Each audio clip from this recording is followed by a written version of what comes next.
மும்பை பயங்கரவாத தாக்குதலில் மூளையாக செயல்பட்ட குற்றவாளியான தஹாவூர் ராணா அமெரிக்காவிலிருந்து டெல்லிக்கு அழைத்து வரப்பட்டிருக்கிறார். 14 ஆண்டு கால சட்ட போராட்டத்திற்கு பிறகு அவர் அமெரிக்காவிலிருந்து இந்தியாவிற்கு அழைத்து வரப்பட்டிருக்கிறார். சற்று நேரத்தில் அவர் அழைத்து வரப்பட இருக்கிறார். தொடர்ச்சியாக அதிகாரிகள் அவரிடம் விசாரணையிலும் ஈடுபட இருக்கிறார்கள். தகவல்களோடு செய்தியாளர் கணபதி இணைந்திருக்கிறார்.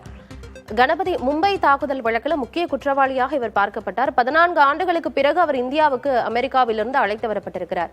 இப்போ பாதுகாப்பு பிளஸ் விசாரணை இது எல்லாமே ரொம்ப ரகசியமாக நடைபெறுவதற்கான வாய்ப்புகள் தான் அதிகம் இருக்கிறது. என்ன விவரம் கணபதி?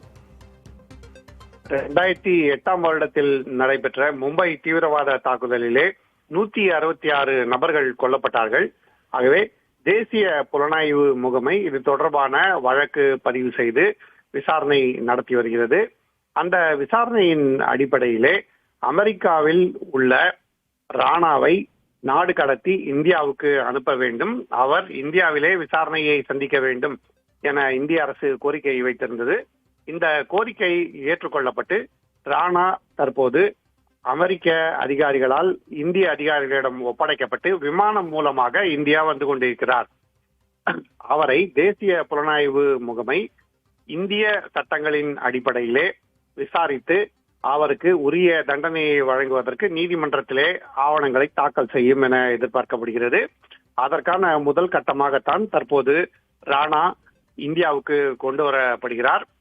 பாகிஸ்தானில் பிறந்து தற்போது கனடா நாட்டு பிரஜையாக இருக்கும் ராணா லஷ்கரே தொய்பா உள்ளிட்ட பல்வேறு தீவிரவாத அமைப்புகளுடன் தொடர்பில் இருந்தார் எனவும் ISI உள்ளிட்ட பாகிஸ்தான் அமைப்புகளுடன் இணைந்து சதி திட்டத்தில் ஈடுபட்டு 2008ஆம் வருடத்திலே மும்பையில் தீவிரவாத தாக்குதலை நடத்துவதற்கு மூளையாக செயல்பட்டார் எனவும் தெரிவிக்கப்பட்டிருக்கிறது.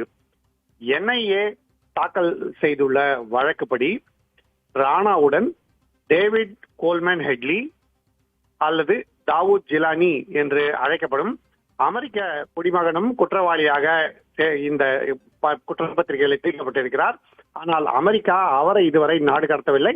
ஆனால் ராணாவை மட்டும் நாடு கடத்தியிருப்பதால் தற்போது அது தொடர்பான விசாரணைகள் உடனடியாக மும்முரமாக முடிவுக்கு விடப்படும் என எதிர்பார்க்கப்படுகிறது.